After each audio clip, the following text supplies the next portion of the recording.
Hello बच्चों, तो आज हम करने जा रहे हैं अपनी डायरेक्टरेट ऑफ एजुकेशन की वर्कशीट नंबर 29 जो ली गई है आपके चैप्टर गति से। और आज हम एक नई चीज़ के बारे में पढ़ने जा रहे हैं बेटा, वो है दूरी, विस्थापन और चाल। ज्ञान ने जिज्ञासा दीदी से पूछा, जिज्ञासा दीदी, मूल बिंदु का गति में क्या महत्व होता है, दूरी और विस्थापन में क्या अंतर है। तो बच्चों सबसे पहले हम पढ़ेंगे यहाँ पर मूल बिंदु कि मूल बिंदु क्या होता है और दूरी और विस्थापन में क्या अंतर है। ठीक है बेटा। तो जिज्ञासा दीदी ने क्या बताया ज्ञान को। ज्ञान, हम सब जानते हैं कि सरल रेखीय गति, मैंने आपको पिछली वीडियो में बताया था सरल रेखीय गति क्या होता है, कि जब भी कोई वस्तु सरल या वक्र रेखा पर गति करती है उसे क्या बोला जाता है, सरल रेखीय गति। तो बच्चों जब भी कोई वस्तु सरल रेखा में गति करती है तो उसकी स्थिति को बताने के लिए हमें एक निर्देश बिंदु की आवश्यकता होती है, और उसी निर्देश बिंदु को क्या बोला जाता है, मूल बिंदु।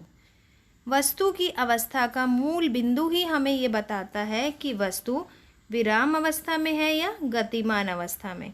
जब भी कोई वस्तु मूल बिंदु से हटती है तो वो गति करती है और समय अंतराल में कुछ दूरी तय करती है। तो बेटा मूल बिंदु क्या होता है, जैसे फॉर एग्ज़ाम्पल मैंने बोला आपको कि राम अपने घर से विद्यालय जाता है, तो मूल बिंदु क्या है, कहाँ से वो चलना शुरू हुआ, घर से। तो घर उसका क्या है, मूल बिंदु। और मूल बिंदु से जब वो चलेगा तो हमें पता चलेगा कि राम अब गति कर रहा है। तो किसी भी वस्तु की अगर हमें गति बतानी है या किसी भी वस्तु का कोई भी स्थिति का वर्णन करना है कि वह विराम में है या गति में, तो हमें सबसे पहले क्या देखना है, उसका मूल बिंदु कि वो शुरुआत में कहाँ पर है। ठीक है बेटा। जब भी कोई वस्तु अपने मूल बिंदु से हटती है, जैसे राम अपने घर से जैसे ही चला तो वो मूल बिंदु से हट गया, इसका मतलब राम गति कर रहा है। एक वस्तु द्वारा तय किए गए निश्चित पथ के माप को दूरी कहते हैं। तो बेटा राम ने अपने घर से विद्यालय तक जाने में कितना पथ तय किया, उसको जब हम मापेंगे तो उस पथ को क्या बोलेंगे, दूरी। दूरी बच्चों एक अदिश राशि है। पिछली वीडियो में हमने पढ़ा था अदिश, अदिश मतलब बिना दिशा के। तो दूरी क्या है, एक अदिश राशि है। ये केवल हमें ये बताएगी कि वस्तु ने कितनी दूरी तय की है। वो दूरी मीटर में भी हो सकती है, किलोमीटर में भी हो सकती है, लेकिन दिशा का ज्ञान नहीं होगा। बच्चों दूरी सदा घनात्मक होती है और इसका मान शून्य नहीं हो सकता। दूरी कभी भी शून्य नहीं होगी। अगर आप कहें कि आप एक कुर्सी पर बैठे हैं और कुर्सी पे ही बैठे रहे तो क्या दूरी तय की, कुछ भी नहीं। तो दूरी का मान शून्य नहीं हो सकता। दूरी का मान क्या होगा, घनात्मक। जब एक वस्तु अपनी स्थिति को छोड़कर दूसरी स्थिति पर जाती है तो उसके कुल पथ को क्या बोला जाता है, दूरी, और ये कभी भी ज़ीरो नहीं हो सकती। अगर हम इसका एसआई मात्रक देखें बच्चों, तो दूरी का एसआई मात्रक है मीटर। हम दूरी को किस में मापते हैं, मीटर में। किसी भी वस्तु के द्वारा प्रारंभिक स्थिति से अंतिम स्थिति के बीच तय की गई कुल दूरी को दूरी कहते हैं। क्या कहते हैं, दूरी। जबकि एक वस्तु द्वारा प्रारंभिक स्थिति से अंतिम स्थिति के बीच की न्यूनतम दूरी को विस्थापन कहते हैं। और विस्थापन क्या है बेटा, एक सदिश राशि। क्या है विस्थापन, एक सदिश राशि। यानी विस्थापन हमें परिमाण के साथ साथ दिशा भी बताती है। विस्थापन जो है बेटा वो हमारा ऋणात्मक भी हो सकता है और शून्य भी हो सकता है, और इसे भी किस में मापा जाता है, मीटर में। किस में मापा जाता है, मीटर में। ठीक है। तो हमें यहाँ पर दो चीज़ें पता चली, एक पता चला दूरी और एक विस्थापन। आपको ये साइड में चित्र दिखाई दे रहा है बच्चों, आप इस चित्र में देखिए वस्तु ने कहाँ से चलना शुरू किया, इस व्यक्ति ने ए से ये गया बी, और फिर बी से कहाँ गया, अपने घर सी। तो इसकी कुल दूरी जो है वो क्या हो गई, ए से सी तक 3 मीटर और ये 4 मीटर। तो कुल दूरी कितनी हो गई हमारी, 3 + 4 7 मीटर। तो इसे बोलेंगे हम दूरी, कि जब भी वस्तु की प्रारंभिक बिंदु से लेकर के अंतिम बिंदु, तो यहाँ प्रारंभिक बिंदु क्या है हमारा A और अंतिम बिंदु क्या है C। तो प्रारंभिक बिंदु से लेकर अंतिम बिंदु तक का जो कुल रास्ता है वो क्या होता है बच्चों, दूरी।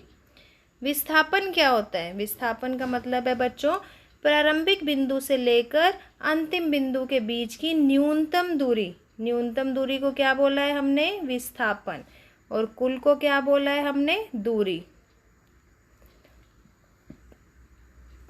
तो आप देखेंगे दूरी जो है वो क्या है, कुल बहुत ही लंबा रास्ता है, विस्थापन क्या है, शॉर्ट पाथ, सबसे छोटा रास्ता। आप कभी कभी देखते हैं ना कि एक किसी जगह पर हमें जाना है तो हम कहते हैं नहीं आज तो हम शॉर्टकट से जाते हैं, तो वो शॉर्टकट क्या है बेटा, विस्थापन। कि जब भी हमारी प्रारंभिक स्थिति और अंतिम स्थिति के बीच की दूरी बहुत ही कम हो, और जब भी हम लंबे रास्ते से जाते हैं तो उसे बोला जाता है दूरी। दूरी कभी भी माइनस में नहीं होगी, दूरी कभी भी ज़ीरो नहीं होगी। दूरी क्या है, एक अदिश राशि। अब विस्थापन की बात करें तो विस्थापन क्या है हमारा, न्यूनतम दूरी होती है, यानी छोटा रास्ता। ये आपकी माइनस में भी हो सकती है, प्लस में भी हो सकती है और ज़ीरो भी हो सकती है। और ये कैसी राशि है, एक सदिश राशि। ठीक है, आगे चलते हैं। अब ज्ञान ने दीदी से पूछा कि दीदी चाल क्या होती है और इसे हम कैसे पता करते हैं। ज्ञान, किसी भी वस्तु द्वारा इकाई समय में तय की गई दूरी को चाल कहते हैं और यह एक अदिश राशि है। इसे मापते हैं किसमें, मीटर प्रति सेकंड।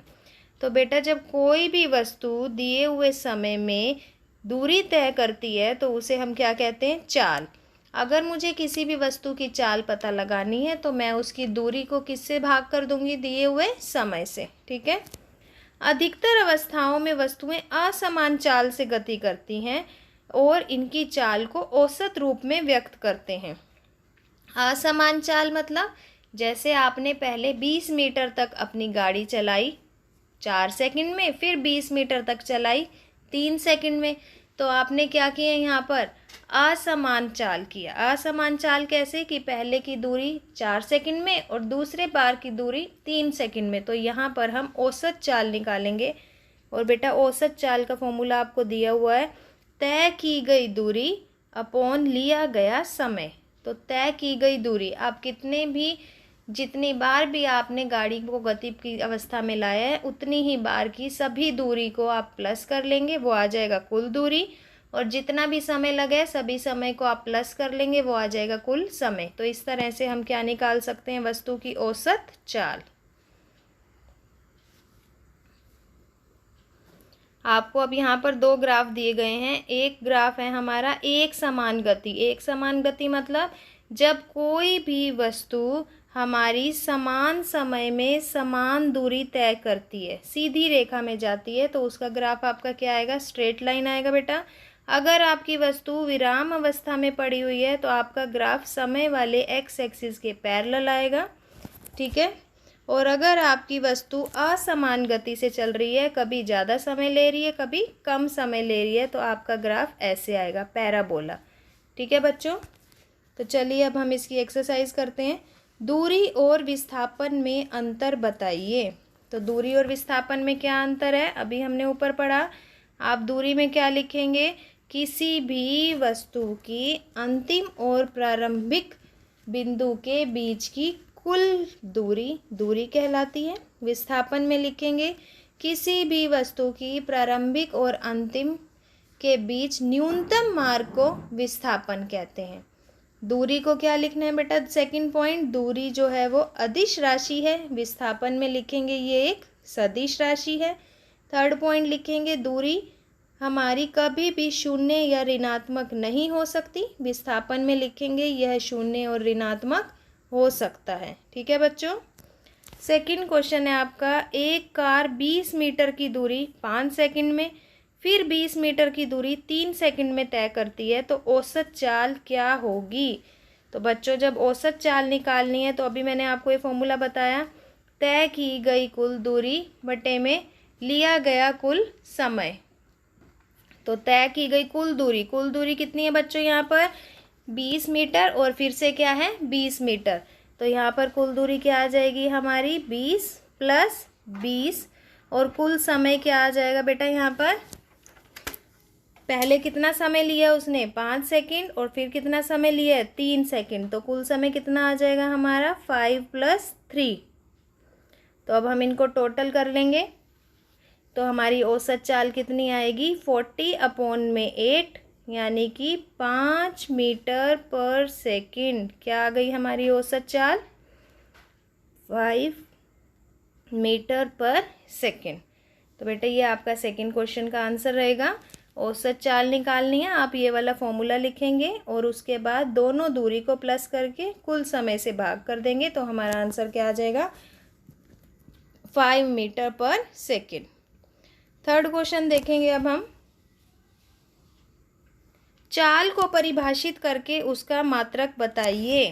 तो बच्चों ये आपका थर्ड आंसर रहेगा, चाल की परिभाषा और इसका मात्रक मीटर प्रति सेकंड।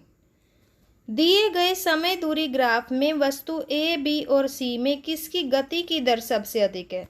तो बेटा ये ग्राफ आपको दिया गया, इस ग्राफ में आपको 3 वस्तुएं दिखाई गई हैं ए, बी, सी।